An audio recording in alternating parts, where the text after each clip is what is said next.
In today's video, I'm talking to Mrs. J Primary from TikTok, who is an education influencer, a supply teacher, a tutor, and also works in the library. She is a woman of many, many talents. If you're new to this channel, my name's Jenna. I'm a qualified primary school teacher, now a full-time primary tutor.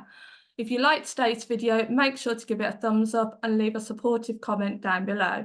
Thanks for watching, and thank you for joining me today. Thanks, Jenna. It's lovely to see you in real life. I've been following your tutoring videos for a long time, and I think if I ever want tutoring advice, I'd go to you. So it's quite fun that you asked me to come onto your YouTube channel. So yeah, this is for me. So well, this is it. I've been watching you for a while and watching your supply videos because they came very, very handy when I was doing supply. So it was really, really interesting. Oh, right. I've got lots of questions for you then. So number one, have you always worked in education? If not, what else have you done? No, I have not always worked in education at all. So growing up, I had the usual jobs. I've done my time in McDonald's. I've done a bit of work in a call center. What else have I done? My most professional job before going into teaching was I worked in a building society for a while. And then after my degree, well, we'll get into this later, but yeah, I did some TA work.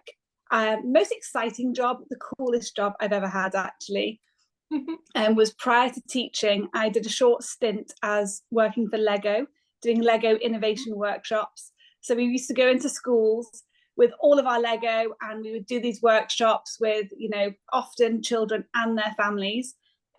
We'd sort of make them historical. We'd link them to castles, link them to Wales, things like that. But that was probably the coolest job I had. I really enjoyed that actually. But then, so that's it really. I've also done invigilation work. So I've done quite a few things before going into teaching. Oh, that's amazing. You've done loads and loads. So then, what made you then obviously want to work in education? Was it through the Lego or was it something different? No, it was, I think my passion for childhood education came from having my own children. So when I had my children, I just absolutely loved watching them learn when they were really young. And I sort of realized, I think I'm sort of into this more than the average mum, because I was just so gripped by how quickly they learned. And I loved reading to them and teaching them and just that whole stage of development. And so I kind of thought, I just really want to teach children how to learn and how to read and things like that, which is why I chose to go into teaching, particularly under sevens. Oh, wow, that's fascinating. I've spoken to a few people actually that have said they've seen their children that they've wanted to do it because of that. So then, how did you become a teacher and what route did you take?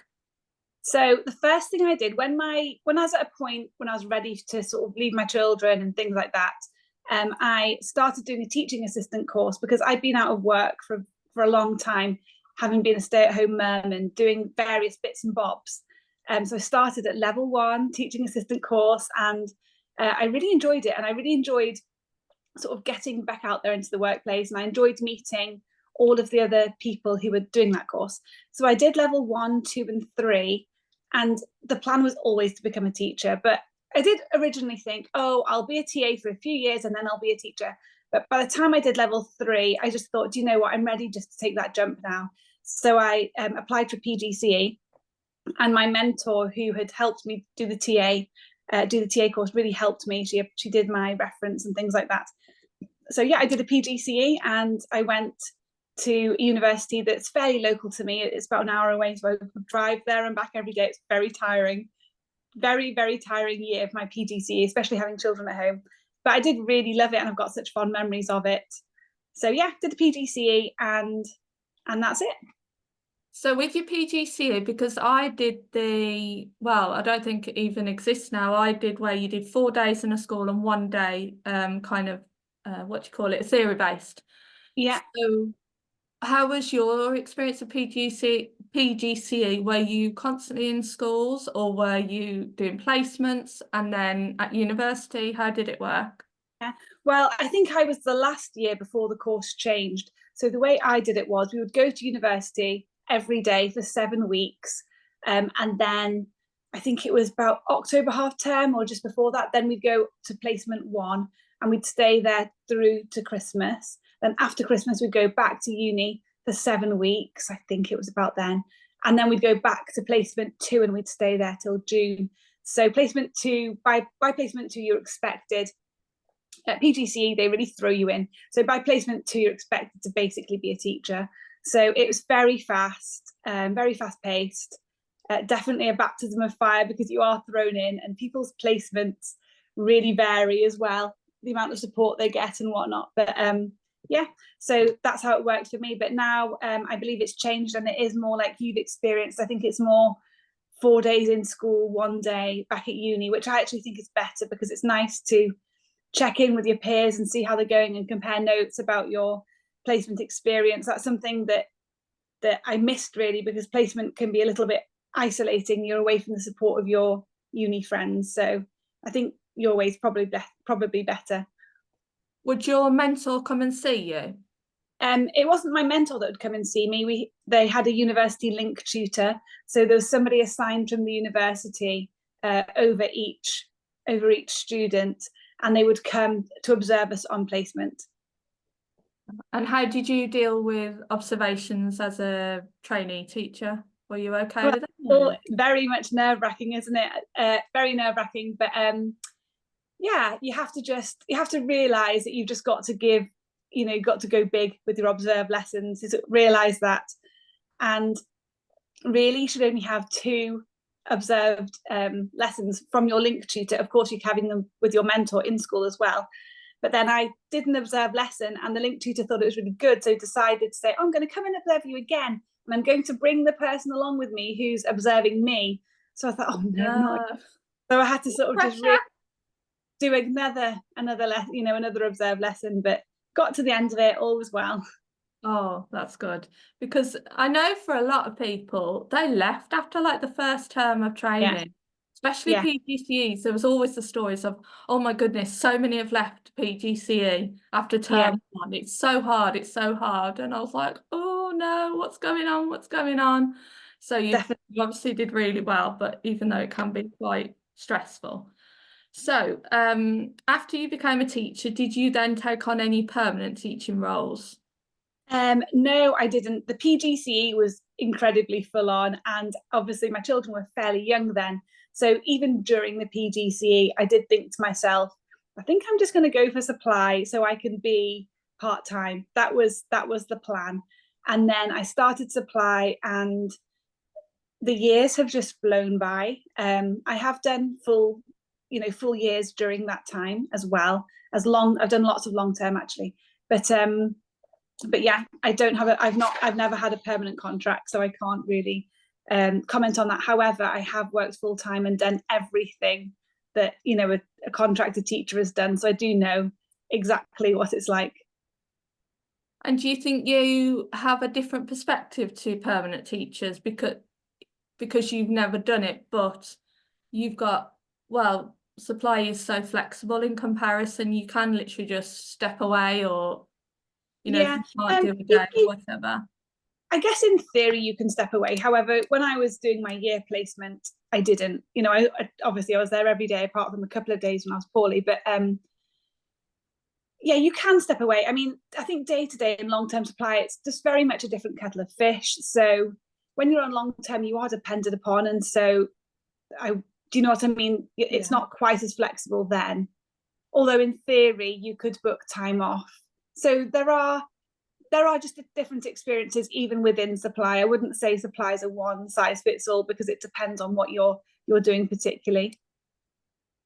And so you've done longer, so you've done like a year in schools. And have you done daily or a shorter term one? Yeah, I have. So I've done a mixture of both. I've done day to day. I've been to places and thought, I don't really want to come back here. But then I have gone back, and then I've gone back and thought there was a reason I didn't want to come back here. And so I've done day to day. I've been to so many schools in my area and beyond, and that's been a really good experience for me. So I've done day to day. I've done half term sick cover. I've done a year cover.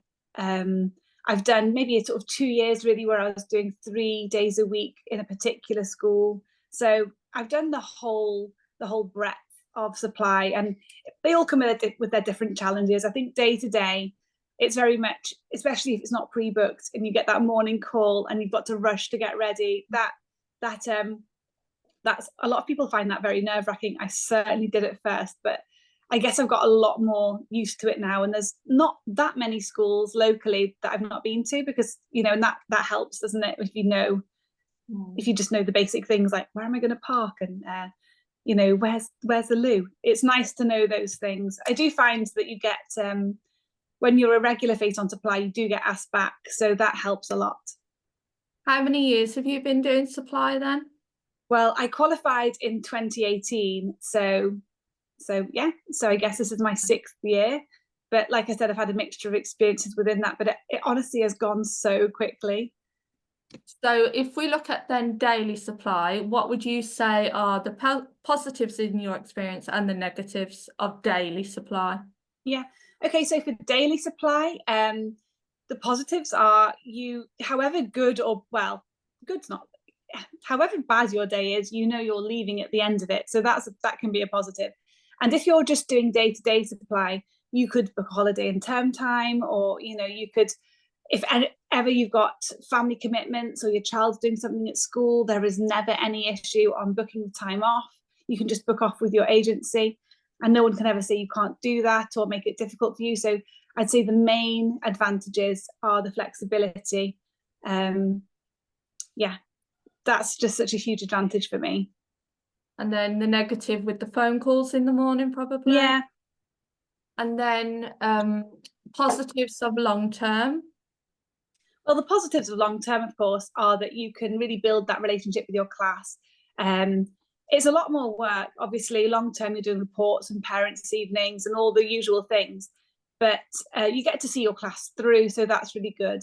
I'd also say there's a big disadvantage I've not mentioned for supply in general, and that is the financial side of things. You don't really have pay progression, and you don't have access to the teacher pension scheme, so they're negatives, but the advantages are just so great as well. So yeah. And then also positive, I suppose, your supply is that you can balance it with family life. Definitely, that's a huge advantage for me. The reason I chose to do supply actually was the reason I chose to stay on supply, should I say, is I had a very challenging year during COVID as a class teacher in a year 1 class, and they had a lot of additional needs in the class. I didn't have much support. It was COVID, so that time was really tough. There was a lot of things we had to do in school, and I didn't really get the support within the school because of COVID. I was kind of just on my own with the children. And then, of course, at home, I wasn't seeing my own extended family because they live in England and I live in Wales, so I didn't see them for such a long time. So anyway, during that time, we had staff training meetings, all in our own classrooms on Zoom. And we had an outside person come in, and she delivered a wellbeing course. It was called Friends Resilience. Anyway, I really enjoyed it. And one of the first activities we had to do was a mind map of our lives, breaking it down into sections, sort of like, your work life, maybe your spiritual life, your social life, your sort of all of those things. And I just thought to myself, do you know what? My life is work. I'm sort of getting up early in the morning, going to work, I'm working all the time. And then I'm coming home, doing a little bit of tea, maybe a little bit with the children, they're going to bed, I'm getting back to work. And I just thought, it's not really what I want. And I was aware that my eldest was going to be going to uni a year or so later, and I just thought, I don't really want her last memories of me before she moves out to be mum was stressed and working all the time. And there was other reasons as well that I just thought, do you know what, I still want to keep to supply just for a bit longer. Just for those sort of family reasons, really, it was my priority. A lot of people I've spoken to who are parents, I think the ones that have left teaching, who did permanent teaching, they've left, become tutors or whatever it is, because they want more time with their children. Because I think in whatever role you choose in teaching, supply or permanent, you do get to a point where, like, especially when I was younger, I would spend any amount of hours teaching. I would spend any amount doing the paperwork. I would just give whatever to the job. And a lot of, I'm not a parent, but other people that are parents, when they had children, then they were like, well, what's this paperwork for? Because I'm spending 3 hours doing this and 3 hours less with my children. And so that is a big factor, I think, for people when they get to that point. They're like, right, what do I do now? Is this job worth the paperwork or worth whatever the hours, the time? I mean, I was only a teacher after having children, but so I can't compare. But I can imagine if you don't have children and you are one of those people that likes to go all in, then you would love teaching, and there's so much I do love about it. But if you've got sort of family demands and things, it can be really hard. I think some people, well, actually, I do know that schools can vary with their approach to work-life balance. Schools can vary massively on that, actually. So it's not like every school's the same, but the particular school I was in, I think in my experience, one stream entry schools require more work, but also back then I was relatively new to the profession, and I was having to learn so much, and there was not much planning left and things like that. I felt like I was starting from scratch really in a really difficult time. So it kind of dulled my desire to have a permanent contract, because I'd worked so hard, kind of struggled to the end of the year. I think COVID was actually a really hard time for many teachers, and I don't really think that's been spoken about. And I really would like to speak about that more and speak to other teachers and just sort of compare experiences, because obviously life moves on and that's great. But I think for many people, COVID's been a turning point in their attitude towards being a teacher. It certainly was for me. And I just think that should be spoken about more. I think it can be a nice thing to share experiences. It can help people out a bit, can't it? To help process things. Yeah, I think from my perspective, after lockdown and everything happened, we schools in general were in such a rush to carry on and just carry on as if nothing had happened. And now we're starting to see, we don't talk about it like you say, but the impact is that so many children are not going into schools now. So many thousands are going into home educate, are going to families are choosing to home educate. So for some reason, we just want to brush it under the carpet, but actions are now speaking louder than words. And if all children are now not going to school, and then, as you're probably aware of the group life after teaching and everything like that, there's many thousands of teachers leaving quite frequently throughout the year, every year. So obviously there isn't that room in school to process what's happened. It's just full steam ahead from an observational point of view. That's what I certainly found when I did supply. So it's interesting that you say that. Now, how have you found, because at the beginning of my teaching career, if you mentioned supply, it was often a negative association. It was people that couldn't necessarily teach, that was what I was told, or couldn't get a job.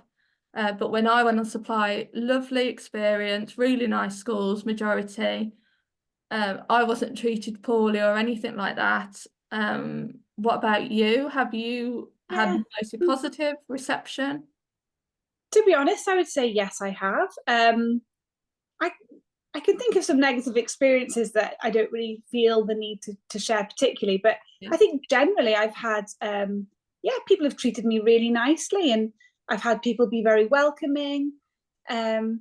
Sometimes people don't speak to you in the staff room, things like that, but that sort of thing doesn't bother me really, because I do understand that sometimes teachers are wanting to talk about what's happening in the afternoon, or discuss longer term things with the colleagues that don't involve me. I'm not somebody that would feel upset if no one spoke to me, really. I've actually found the opposite. I found that I'm happy to go into the staff room and sort of make chit chat with people, especially if I see that they've got a lanyard on that indicates their supply. Then it's nice to meet with other supply teachers and compare notes, isn't it? But no, I've not found that I've been looked down upon at all, really. I mean, that was my experience. Yeah, I have heard negative comments, but I just think, I don't know, I've sort of chosen what I'm doing, but also, to be honest, there's not that many jobs going at all where I live. Finding a permanent job it's not really easy. And when there are, jobs that are posted. There's so many applicants, so it's fine. I think a lot of supply teachers actually have left the supply profession recently. Supply's changed a lot where I live. I'm assuming it's UK wide. TA's doing much more now. So for instance, well, PPA cover, for instance, is covered by TAs, whereas in the past that was a teacher would go around the different classes doing PPA cover, things like that. So there is a less supply work out there, which has caused quite a few supply teachers that I'm aware of to go and find other work. That's actually the reason I'm also doing the tutoring in the library, because I was doing 3 days a week in one school and loving it, but for logistical reasons they had to make a change, and I was aware that was coming up, and so I just thought, you know what, I need to diversify here. And it's been a really positive thing for me to do that, so it's turned out well. Lovely. Oh, I was going to ask you something and I've totally forgotten now. Yes, I've noticed this year a lot of supply teachers have been saying there's limited work because it's being covered internally. Yeah. So I presume that's a finance thing. And Definitely. then something else I was going to mention, it's gone now. Right, move on. So that's interesting. So one of the reasons why you have obviously looked into other things. So when did you first hear about tutoring? Well, I'd always been aware that, you know, many teachers do tutoring, but like I said, when I realised that I was probably going to be needed less consistently at the school I was working in, I thought, right, what else can I do? And I was actually on Facebook, and someone commented, you know, just in a local town group, does anyone know of any tutors? And then somebody else commented the name of an agency. And so I looked up that agency and realised they're about 25 minutes away from me. And so I contacted the owners of the agency and said, I'm a teacher, I'm looking for tutoring work. You know, would you like to meet? And the owner of the agency said yes. And we arranged a meeting, we had a meeting, and then she took me on as one of her tutors. So I'm working for an agency, which is probably very different actually, and working for yourself. Maybe one day I'll work for myself. It's a bit of a leap, isn't it? Leap of faith to do that. I'll be coming to you, Jenna, for tips when I do, though. Yeah. But so what I do is my agency plan my timetable, and the best thing about it actually is that they do all the invoicing, because I think that would be a tricky part of tutoring is trying to chase money. I don't do anything like that. I'm just paid by the agency, and yeah, that's what I do. So, well, when I went to the interview, I explained as a primary school teacher, and I thought that's what I'd be doing. When it came to it, they said, look, we don't have any primary school work for you, but we're going to give you some older students. So I'm actually tutoring a bit of GCSE English, which has been a real throw me in the deep end, and something else called Essential Skills Wales, which is just particular to Wales. So it's a GCSE equivalent level, but the breadth is much smaller. So it's actually really great for students that are outside of mainstream school and they need something that they can do, whereas a GCSE might just be too much for them or just too broad. Essential Skills is great. So I've had to get to grips with that. So that's probably been the hardest thing about it all, is getting to grips with a whole new curriculum. And yeah, but the pros are, it's so refreshing to teach a child one-on-one or in very small groups, and you can tailor the lesson just for them. That's a pro of tutoring. Very rewarding, actually, although it's challenging as well. It depends on the children you teach or the students, because mine are a bit older. Honestly, if an agency said to me, teach GCSE, I'd be like, sorry, I'm off. Yeah, I know. Can't do that.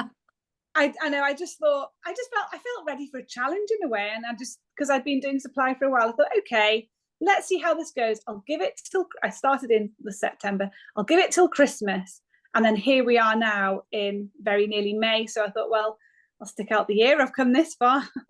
Gosh, you're doing really, really well, because that is a challenge, a whole new curriculum. Yeah, I've had to do a bit more work outside of teaching hours than I would have liked.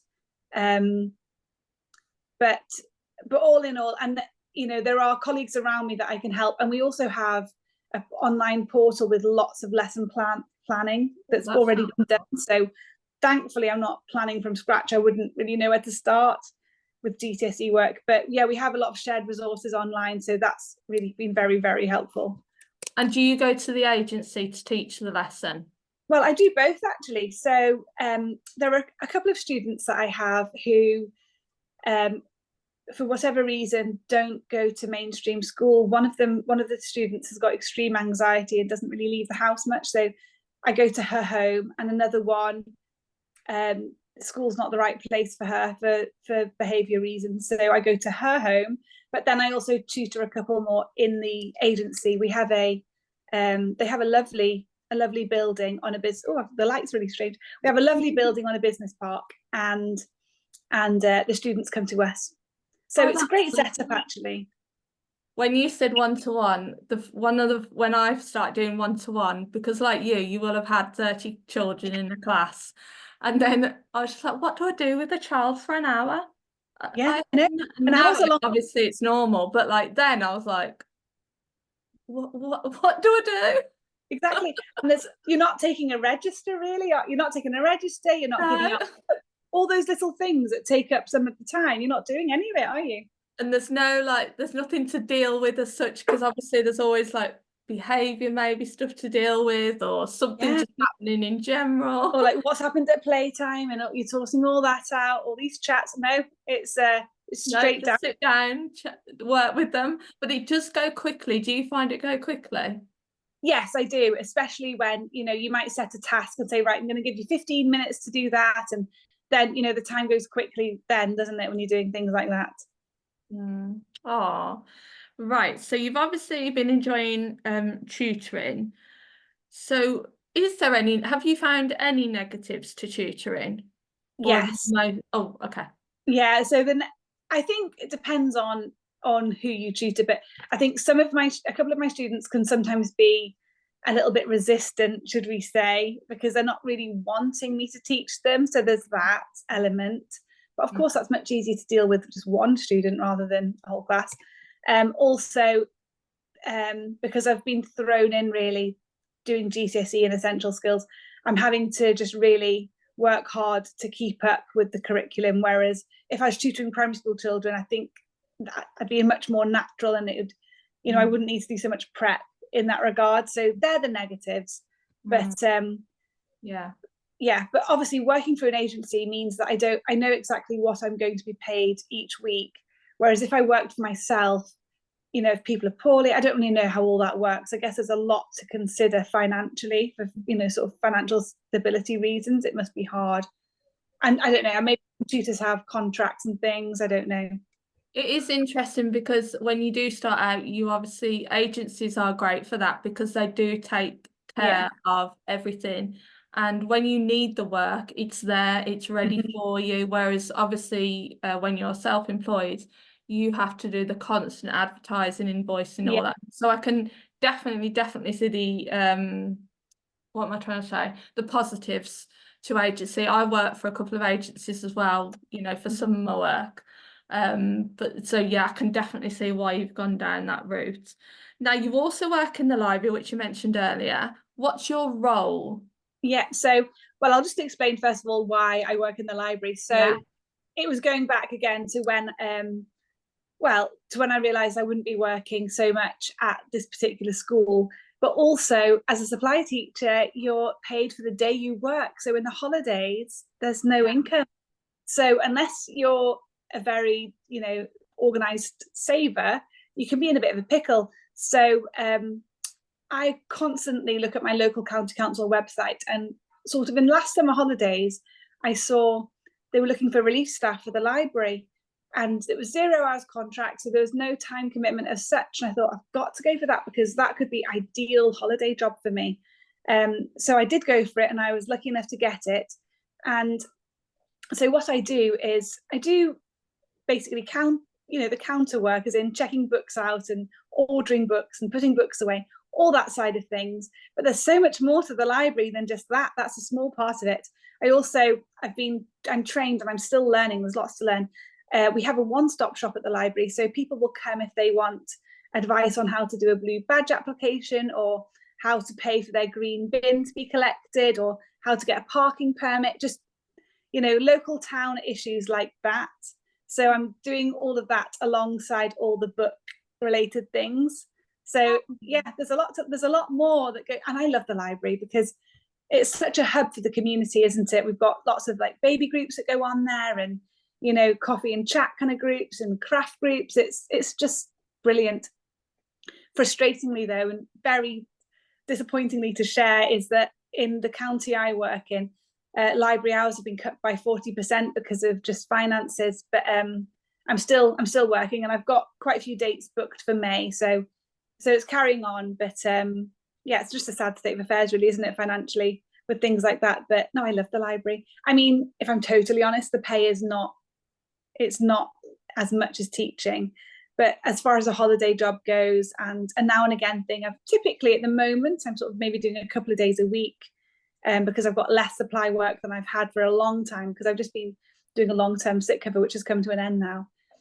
So it's nice to just juggle. I've got 1 day a week tutoring, I've got a couple of days a week to library, that's flexible, and then the odd day supply as well. I'm going to have to see how supply pans out, because like I said, I've been so fortunate with supply. I've always had long-term, I've had a lot going on, but the long-term cover I've just had to come to an end. So I'll be back out there on day-to-day for the first time in a long time.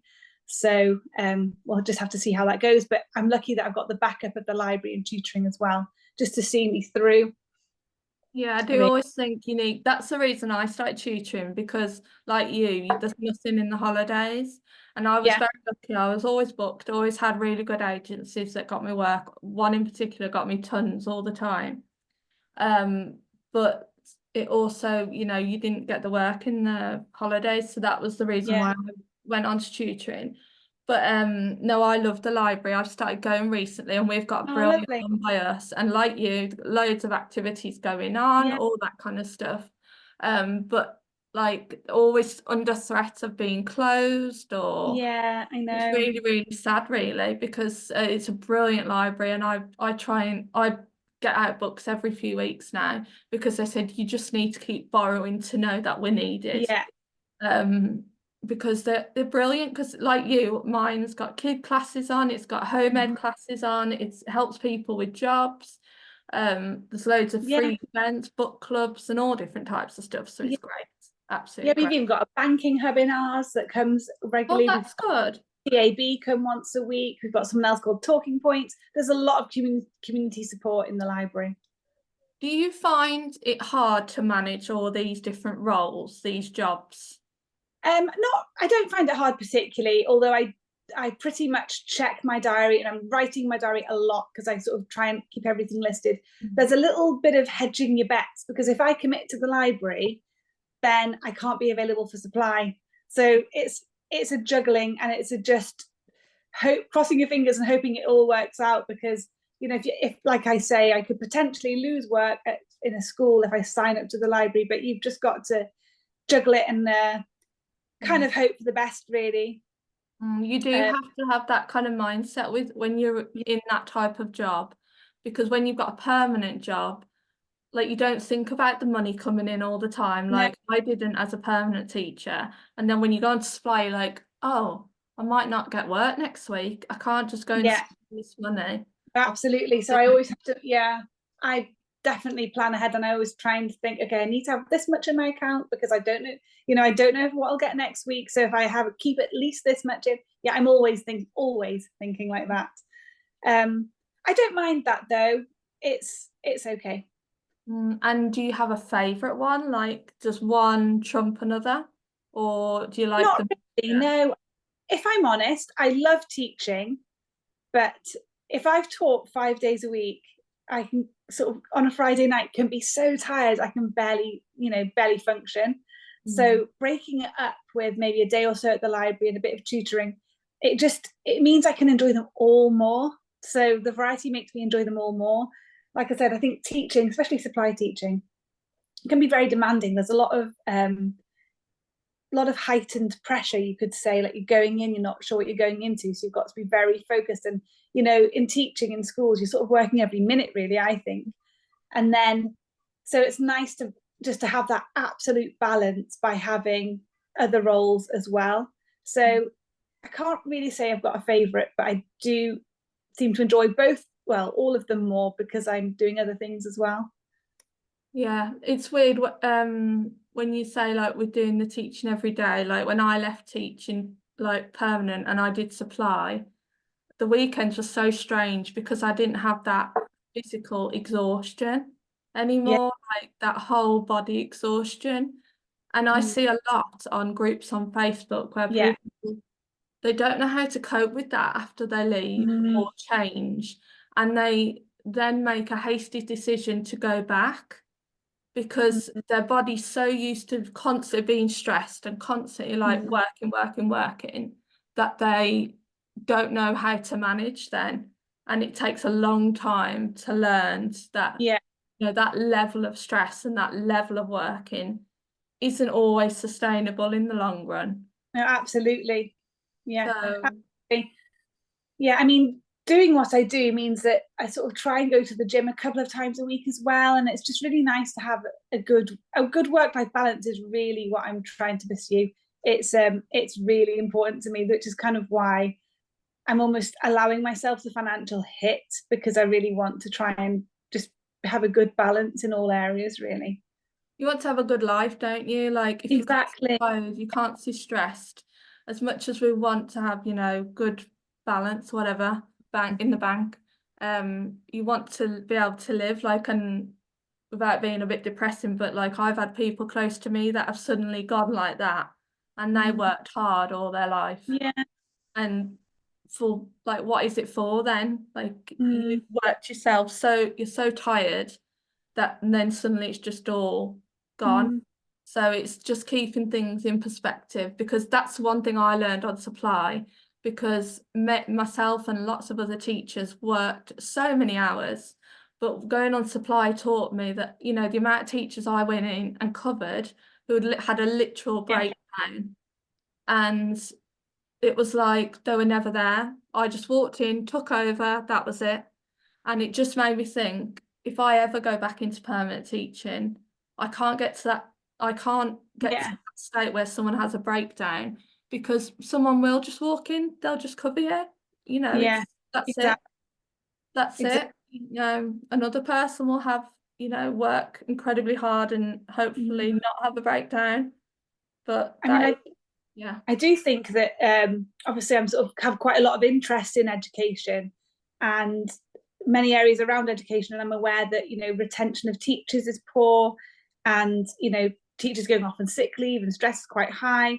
But I do think there's some schools out there that are really trying to address this and try and improve Yes. work-life balance. Not all, but many are, and I just think that the schools that are, actually, I just saw an article recently, a head in the Midlands, actually in West Midlands, in Solihull, who was wanting now to give his teachers a 4-day week, not for PPA, but Oh, have a day off. And I thought there's some people out there who are forward thinking and who are really trying to encourage teachers to stay. So I think there's things out there, and hopefully it will. I think hopefully it will improve.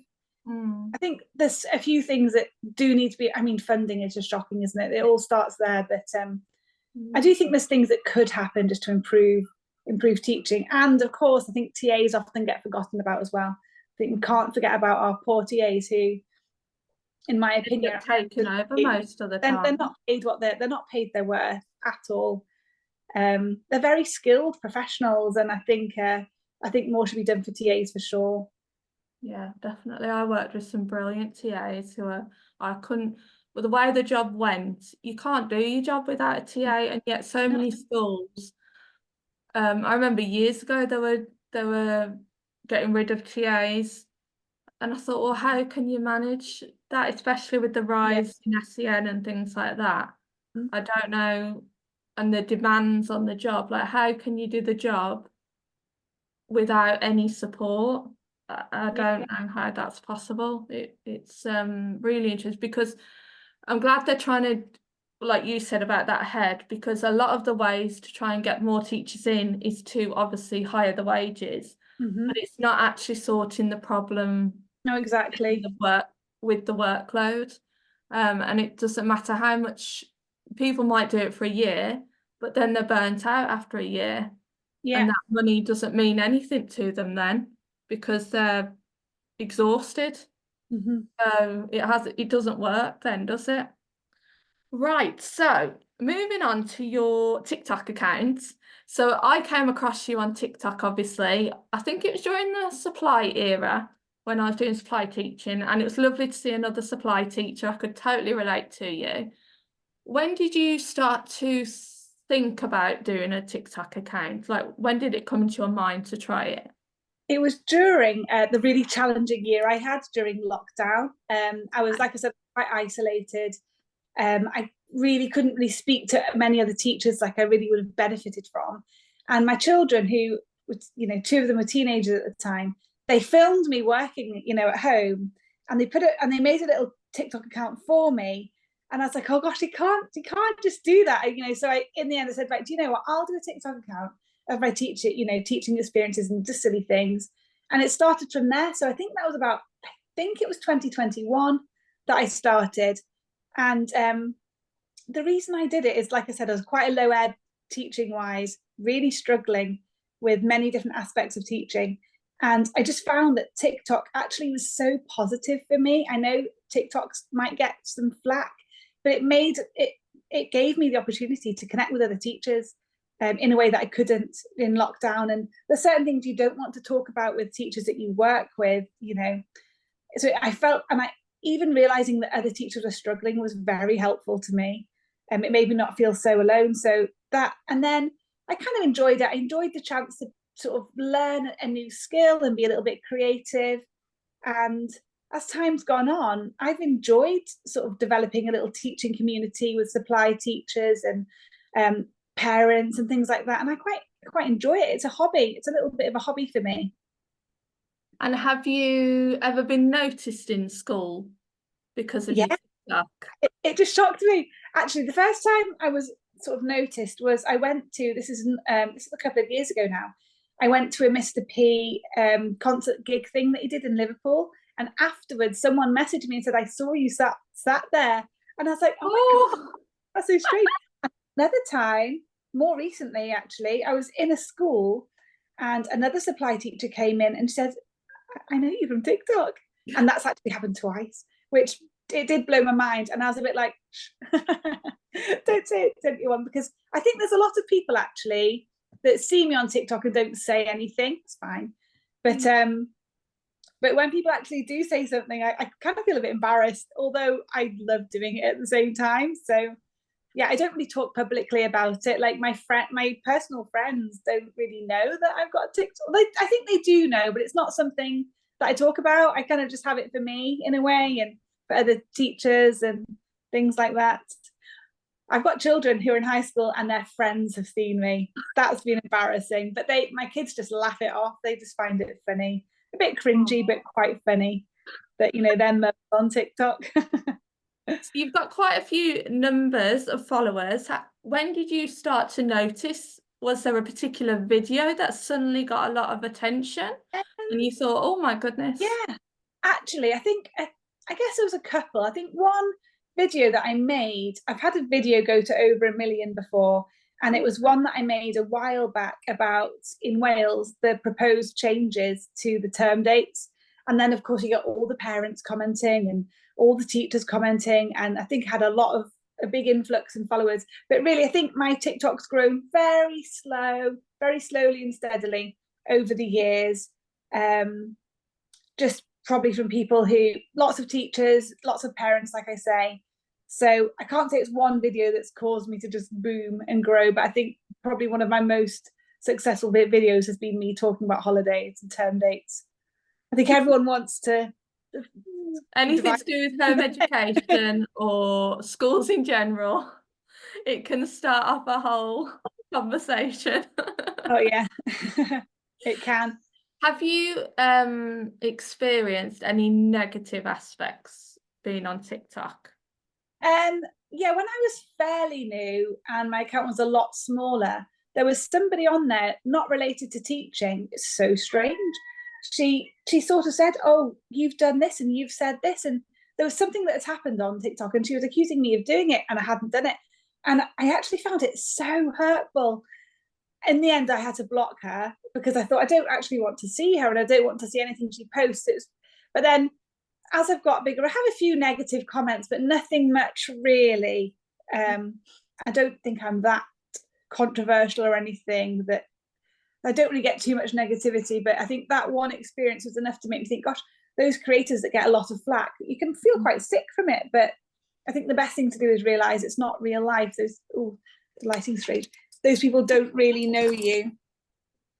So Yeah, I think you do have to keep, because it is, but I do like social media. I really, really like it. If you know, on my Facebook, I'm constantly posting stuff. I can't help myself. I just like it. I like the connection with people, and yeah, I just, because in some schools that you work in, it's not a very nice environment.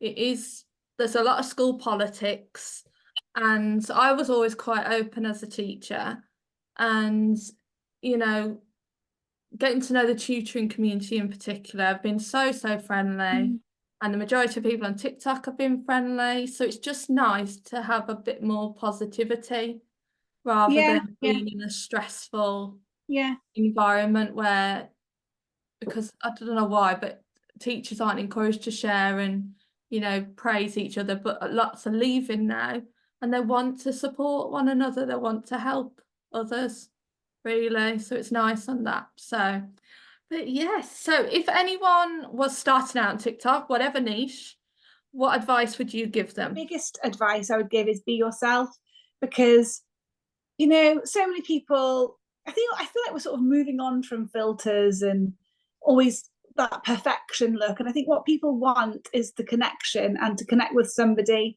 who maybe shares information that's important to them or entertains them, or just someone relatable, and they think, oh, if I knew in real life, we'd be friends. That sort of thing I think is quite nice. Yeah, so I would say have a bit of a niche, but most of all, be yourself. And I think talking to cameras, if you're talking to a friend, is nice as well, rather than always being really polished. I think people like to just see, I think the big creators out there are those who, I don't know really, actually, maybe they're really good at what they do. But I think just for sort of the smaller ones like myself, I think it's just people like to be like, oh, I might learn a little something from you, or I don't know actually. I No, don't it's know quite really. good. I like that. What about so let's go through your other roles that you do. What tips would you give to someone starting supply teaching? Okay, I would say make sure your agency know that you're there and ready to work. I would also say be ready, prepare everything you can the night before, get your clothes ready, make sure you can be up early on time, because if I'm waiting day to day, I'll be up, dressed, fully ready for 7:30 in the morning. So if that call, I can just go. I would say just be really friendly, particularly to office staff, because they're the ones that are going to book you. So when you leave, thank you, I've had a lovely day. Be positive with people, follow the policies that are there, make sure you're aware of behaviour policy or any students you need to look out for particularly. I'd always try and go and say a little hello in the staff room as well, just so people knew I was there. And yeah, just things like that. Just try and be positive, do the job, mark the work, follow the planning. Just be the best teacher you can be, really. Lovely. And what about tips for tutoring and working in the library? Well, okay, so for tutoring, I would say build the relationship with your pupil that you have. That's probably the best thing you can do. Look for the gaps in their learning. I would say if you starting out tutoring, if you can find an agency that will help you. I personally think it takes quite a lot of confidence to go out there on your own. So I do admire those that do it, and maybe I'd like to learn from yourself actually, and others that do that. I would definitely say join a social media group or form some sort of group of other tutors, so you can seek their advice, and hopefully they can help build your confidence and reassure you. There'll be so much to learn, won't there? So there'll be other people out there that know how to, the finance side of things and taxes and self-employment, all that sort of thing. There's a lot to get your head around, isn't there? Not just the tutoring. And working in a library? Working in the library, oh well, that I just feel lucky to have that job. I would say look what's on your county council website. If you're a teacher, there's flexible, adaptable skills that you can apply for other things. So I just keep a look on your county council website or wherever your local jobs are posted, and just go for things like that, because I think as a teacher, you've obviously got strengths and good skills that are very transferable. So yeah, I really enjoy the library. So yeah, look out for that. If you ever get the chance to work in the library, then you're in for a treat, because it's lovely. Oh, well, thank you very much for chatting to me. Where can people find you if they want to follow you? Okay, so TikTok is probably my biggest channel. So that's Mrs_J_primary. I'm also on Instagram, got a tiny little group on there. So, feel free to follow, that'd be lovely. And that's Mrs_J_primary teacher. And I'm also on Twitter, or X, but I don't really post on there. I just like to sort of see what's on there. I can't even remember what my name is. I'll have a look if you don't mind waiting. Yeah, sure. If you want remember, I've pulled myself on Twitter because I don't often post really on there. I just sort of like to see what's going on in the teacher community. I still haven't quite got to grips with it, but I'll have a quick look. And then, who am I? I don't really use it. Here I am. I'm at Mrs_J_teacher. Oh, lovely. So, yeah, so if anyone followed me from watching this, I would love it if they could comment and say, I saw you on Jenna's YouTube channel. That would be lovely. That'll be lovely. That'll be lovely. So I'll share your details down below so anyone can follow you. Okay, super. Thank you. I've quite enjoyed it. It's been quite nice to talk through everything and get to know you a bit better. Lovely. Well, thank you very much again. If you liked today's video, make sure to subscribe to see who else I'm chatting to. Thanks for watching.